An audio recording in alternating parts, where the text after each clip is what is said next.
नमस्कार, मैं हूं आशीष चित्रांशी और आप देख रहे हैं the news launcher. Mid day मुद्दा विद अशोक वानखेड़े।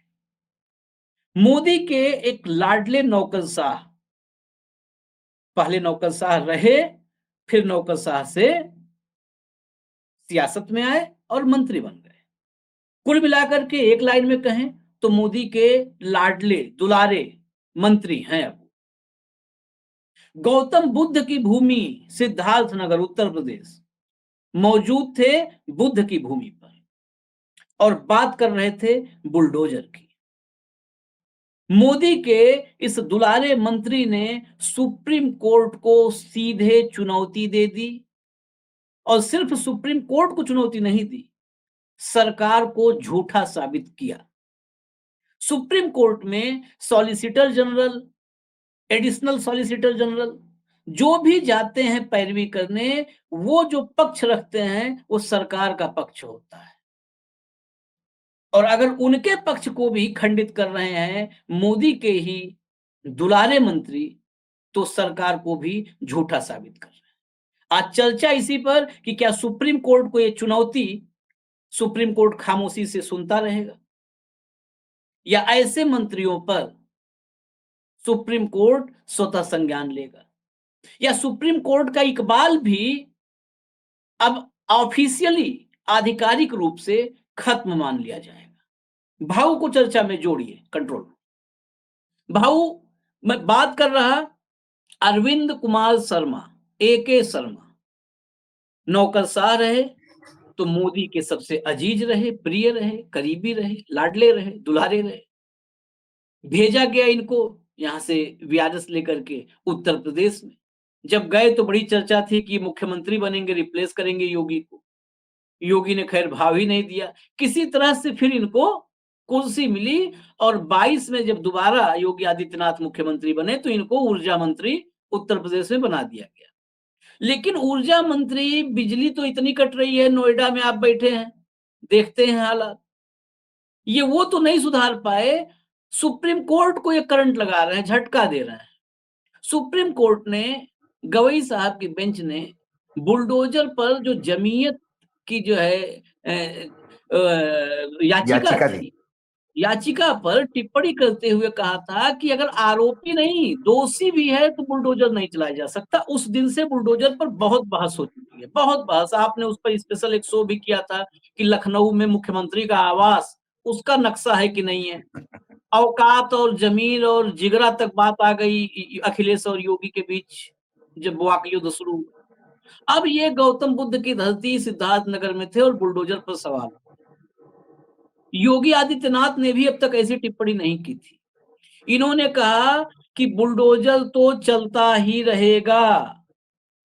ये बुलडोजर योगी आदित्यनाथ द्वारा गुंडागर्दी और माफिया राज को खत्म करने के लिए इस्तेमाल किए जाने वाला एक हथियार है। यह हथियार है अपराध और माफिया राज खत्म करने के लिए। इसलिए हथियार को मैं रेखांकित कर रहा हूं कि क्योंकि इसे बताया था तुषार मेहता ने सुप्रीम कोर्ट ने कि इसका अपराध और अपराधियों से कोई लेना देना नहीं है, ये तो सिविल का मामला है। जहां पर अतिक्रमण है, अवैध निर्माण है, अवैध कब्जा है, तो वहां पर नोटिस देकर के गिरा दिया जाता है। ये गवई साहब के सामने तुषार मेहता की सफाई थी। तो ये तो तुषार मेहता को भी झूठा बताए, और तुषार मेहता का पक्ष होता है सरकार का पक्ष, यानी सरकार झूठी।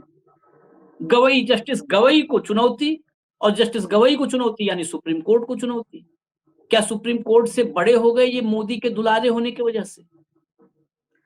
क्या होता है आशीष जी, कई बार आप जब सत्ता के गोद में बैठते हैं तो आपको अहम आता है कि आप ही सब कुछ है।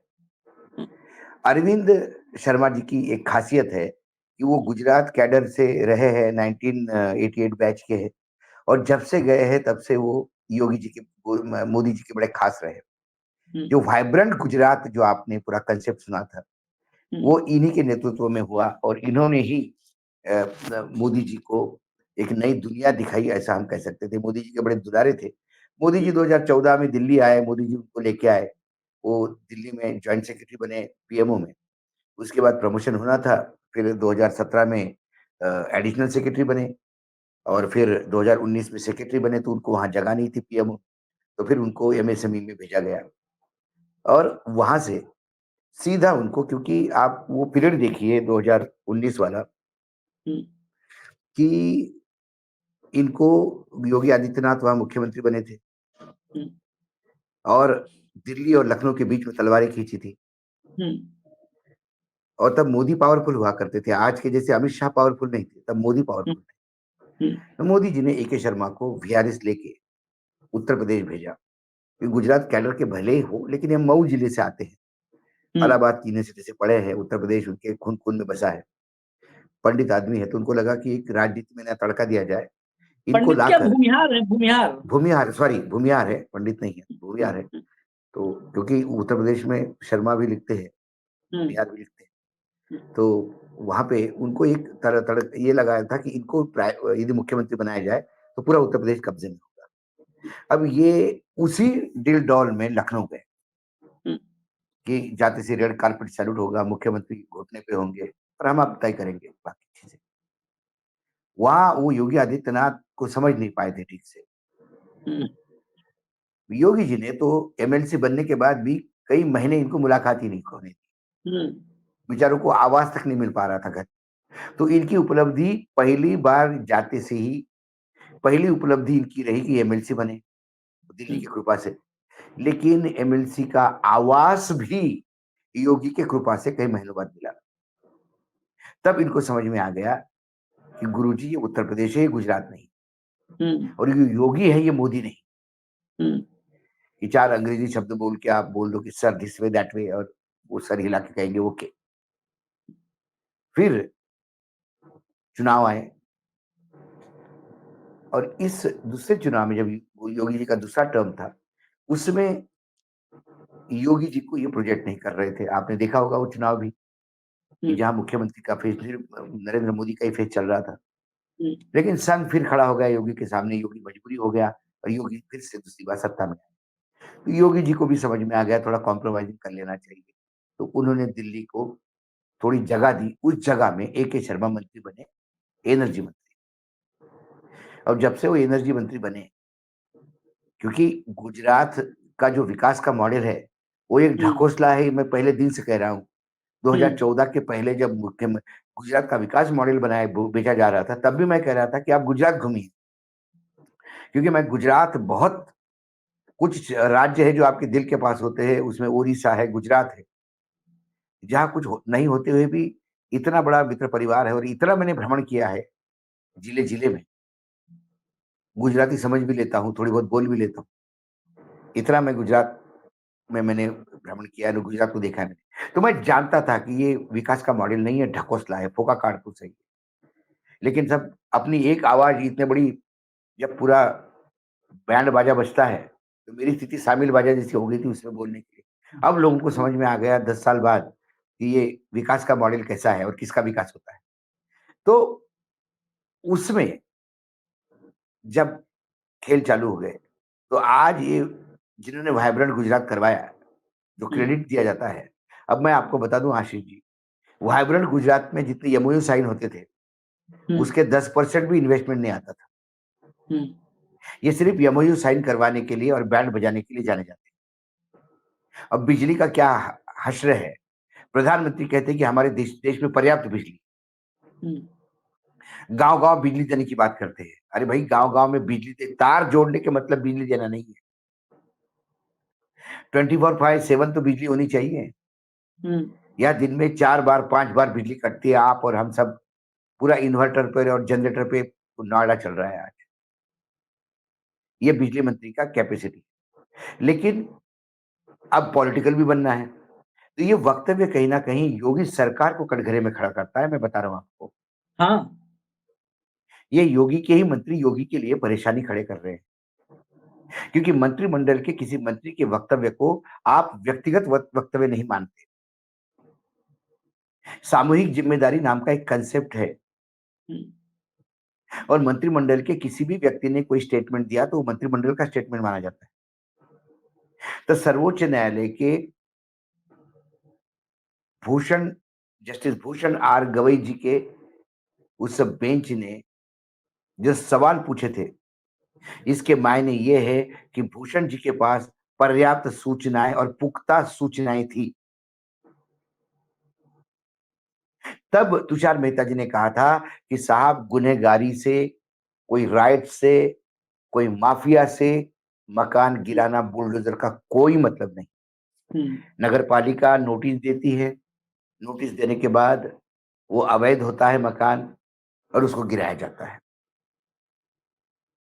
उसमें भी उन्होंने कहा नोटिस पहले कितना देते हैं आप, क्योंकि कोई दोषी हो, कोई वहां पे या आरोपित हो, आप नहीं गिरा सकते क्योंकि ये कोर्ट का काम है। मकान भी आप एक नोटिस देके कहोगे ये गैर कानूनी है और हम मान लेंगे, ये निर्णय कोर्ट लेगा ये गैर कानूनी है कि नहीं। क्या एक बहुत बड़ा टावर, पूरा का पूरा टावर, एक कई फ्लैटों का, सैकड़ों फ्लैटों का गिरा दिया गया इसी नोएडा में, जहां जहां बैठे हैं, इसी उत्तर प्रदेश में, क्या वो बुलडोजर ने गिराया? योगी की सरकार भंग खा के बैठी थी कि बिना परमिशन का इतना बड़ा टावर खड़ा हो गया, बिना नक्शे पास किए जो खुली जगह छोड़ी थी उसमें टावर खड़ा हो गया। किसका पॉकेट गर्म हो गया? किसने पैसा खाया उसमें? किन अधिकारियों और नेता और मंत्रियों के पास पैसा पहुंचा जो टावर खड़ा हुआ? लेकिन गैर कानूनी होते हुए भी क्या योगी सरकार ने उसको गिराया? नहीं। ये मामला सर्वोच्च न्यायालय तक चला और सर्वोच्च न्यायालय के आदेश के बाद ही वो गिराया गया। ये बात हम सब जानते हैं। इसलिए ये कहना कि माफिया के खिलाफ हमारा शस्त्र बुलडोजर है, ये नामर्दगी की पहचान है। आपकी पुलिस व्यवस्था फेल है। जिस राज्य में पुलिस व्यवस्था ताकतवर होती है वहां माफिया पनपते ही नहीं।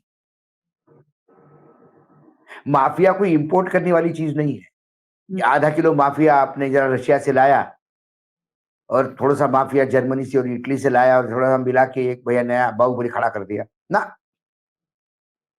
ये आपके समाज से सरकार के संरक्षण में पनपे हुए व्यभिचारी, भ्रष्टाचारी, दुराचारी, हत्यारे, ये आप ही के सरकार की देन है।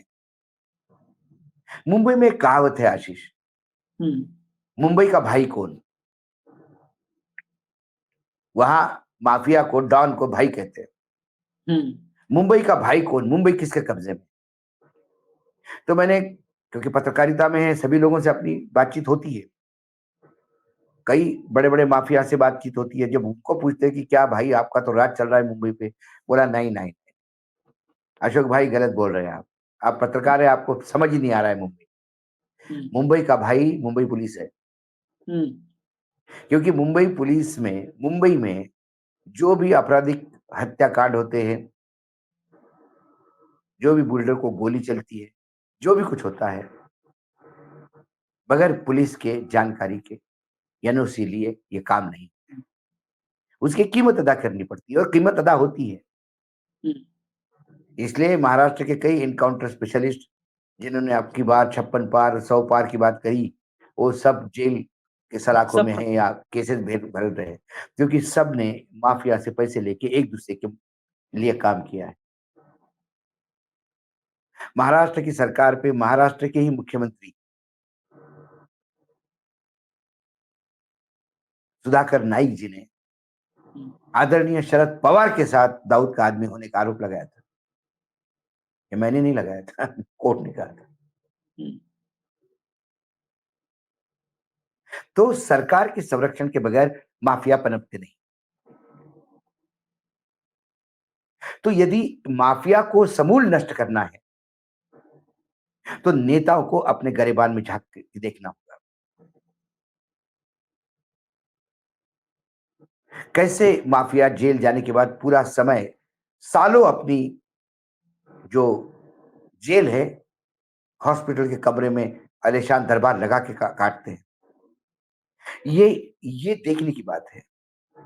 इनको कौन पैट्रोनाइज करता है? और आपकी कमजोर पुलिसिंग, आपकी भ्रष्टाचारी व्यवस्था यदि माफिया को जन्म देती है, तो उसका एलिमिनेशन, माफिया को सजा दे।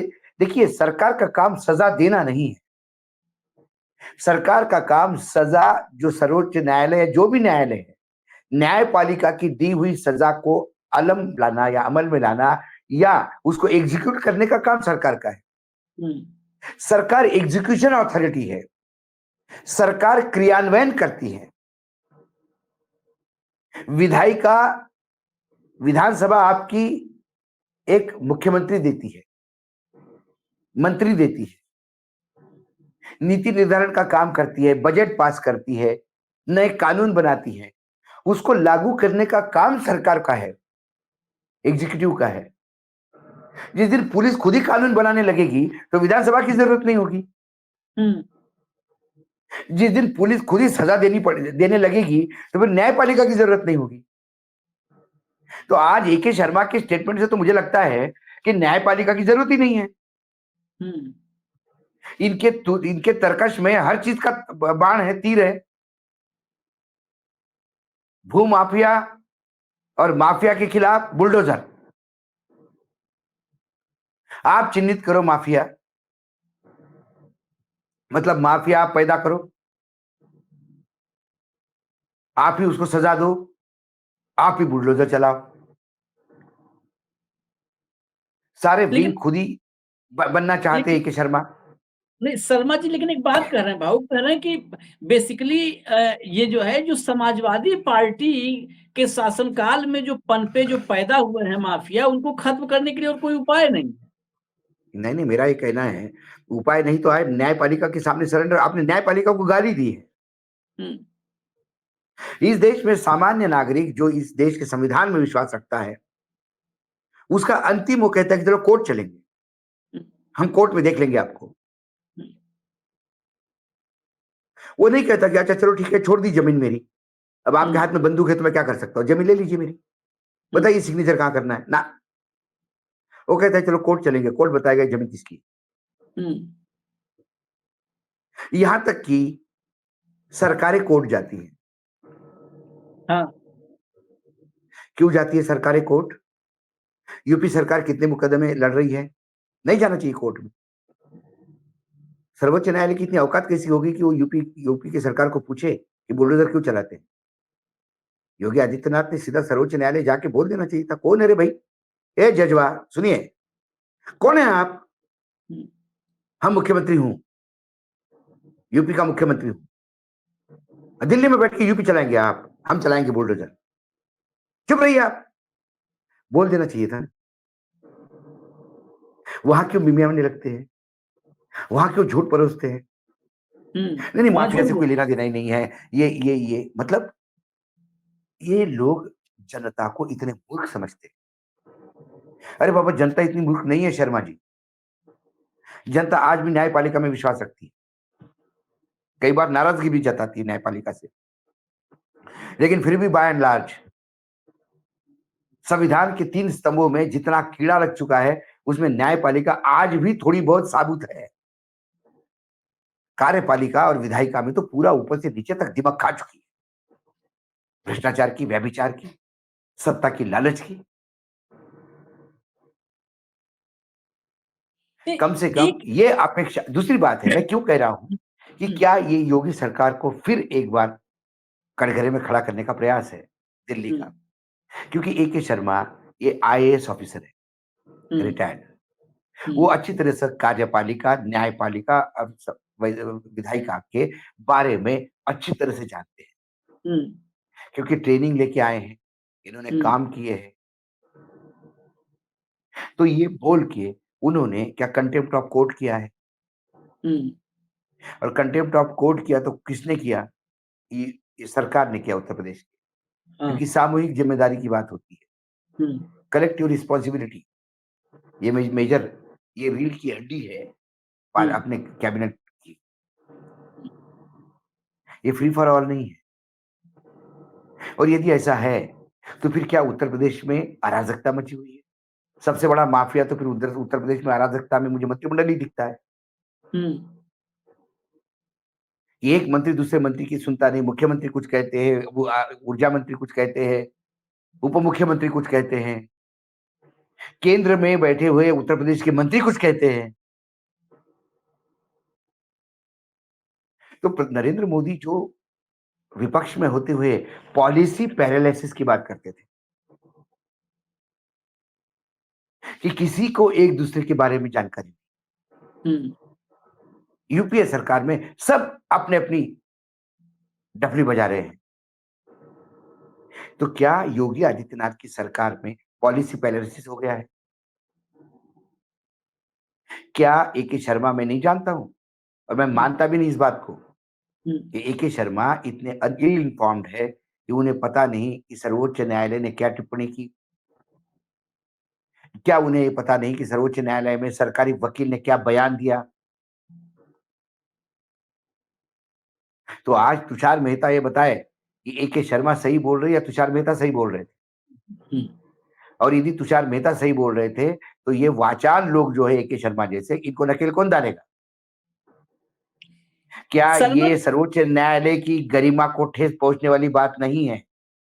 नहीं, शर्मा जो जी के लोग बयान में एक बात और है भाऊ, यही आखिरी सवाल। शर्मा जी के बयान में एक बात और है, और मुझे लगता है कि सुप्रीम कोर्ट जब इस मामले पर आगे सुनवाई करे तो ये भी पॉइंट जब शर्मा जी ने दिए हैं सब वहां पर चर्चा के लिए विषय प्रोवाइड करवा दिया।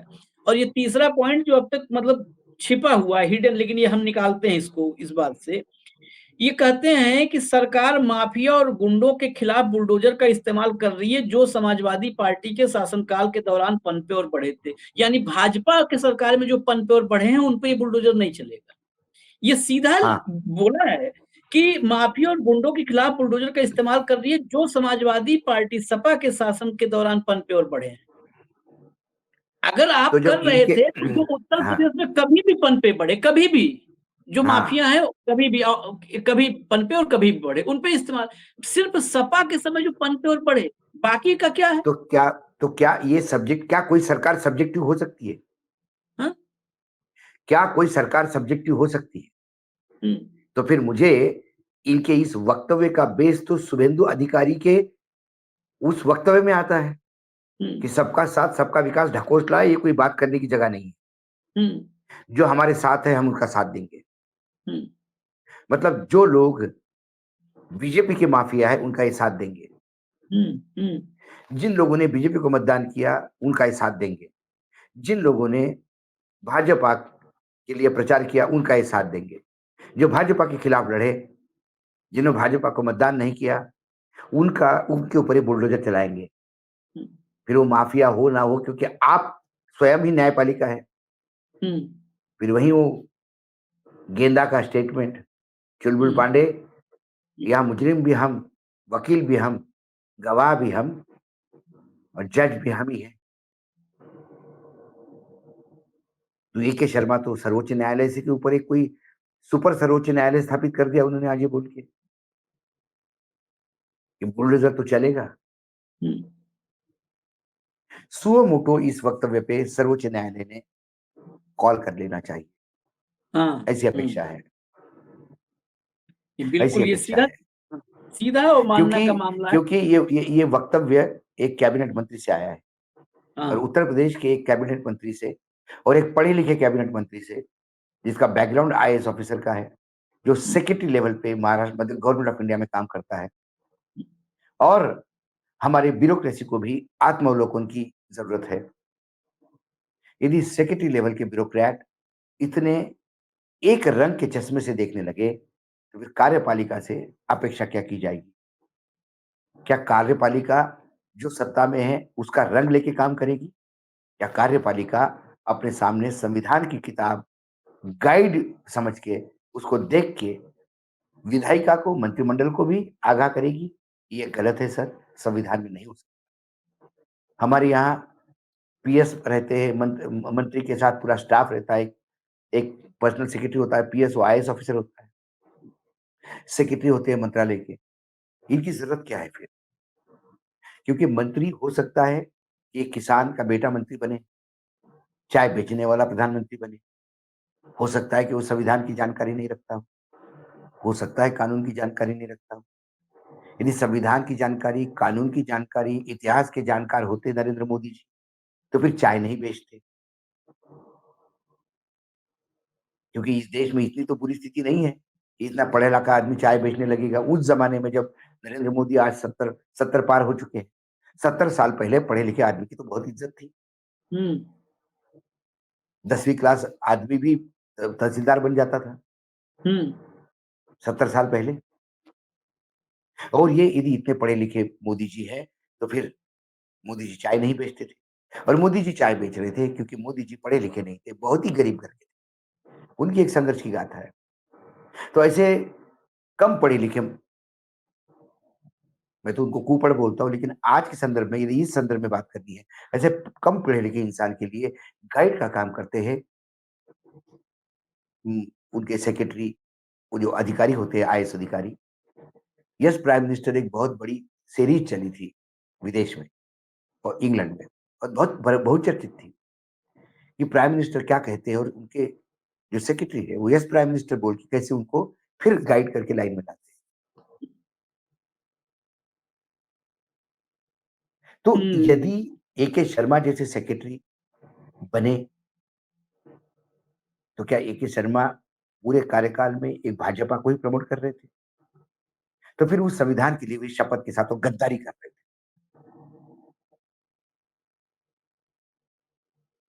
एक खैर पढ़ा अब लिखा इंसान हमेशा, चाहे मंत्री बने, चाहे पत्रकार बने, चाहे वकील बने, एक पढ़ा लिखा इंसान अपनी पढ़ाई नहीं भूलता। और यदि आज उन्होंने वक्तव्य किया, तो मुझे लगता है कि इस सरकार को कटघरे में खड़ा करने के लिए किया। खड़ा कर दिया। और कर दिया। हाँ, बड़ी बात यह है कि यही आईएएस से राजनीति में आए मंत्री बने। जब यही अफसर होते हैं और एक अदालतों का एक नोटिस जाता है अफसर के रूप में, एक नोटिस जाता है तो जो घुटने की कटोरी होती है उसकी ग्रीसिंग बढ़ जाती है, पांव हिलने लगते हैं अदालत के कटघरों में जज के सामने खड़े होने में अच्छे अच्छे अफसरों के। लेकिन जब अफसर से मंत्री बन गए तो सर्वोच्च अदालत को चुनौती दे रहे हैं, अपनी ही सरकार के दलील को झूठा साबित कर रहे हैं। ये भाजपा में मुझे लगता है या तो योगी जी को फंसा रहे हैं या भाजपा का बस वही है, जब भय विधना प्रतिकूल, जब नहीं, किस्मत प्रतिकूल होती है तो फिर सब कुछ ये उल्टा ही होता ये साजिश के साथ बोला गया है। है। क्योंकि एके शर्मा जी का बैकग्राउंड आपको पता है, हमने सबको बताया हाँ, है क्या है। तो फिर तो अपने हो ही सकता है जब इसीलिए जब बोला जब गया हो। योगी जी वैसे कब्जे में नहीं आएंगे, तो योगी जी की तकलीफ बढ़ाओ। हम्म योगी जी की अब एके शर्मा के ही बहाने सुप्रीम कोर्ट में योगी जी की अब डायरेक्ट लानत मलानत हो जाए, कहीं ऐसी तो कोशिश नहीं। खैर, देखते हैं सुप्रीम कोर्ट इस पर क्या करता है, क्योंकि ये सामान्य किसी आदमी की टिप्पणी नहीं है, ये सीधा सीधा चुनौती उत्तर प्रदेश के एक जिम्मेदार और बड़े मंत्री ने दिया है जो पहले नौकरशाह रहे। फिलहाल इजाजत दीजिए, न्यूज लॉन्चर आप लोग देखते रहिए, कल दोपहर फिर मिलेंगे मिड डे मुद्दा विद अशोक वानखेड़े। नमस्कार।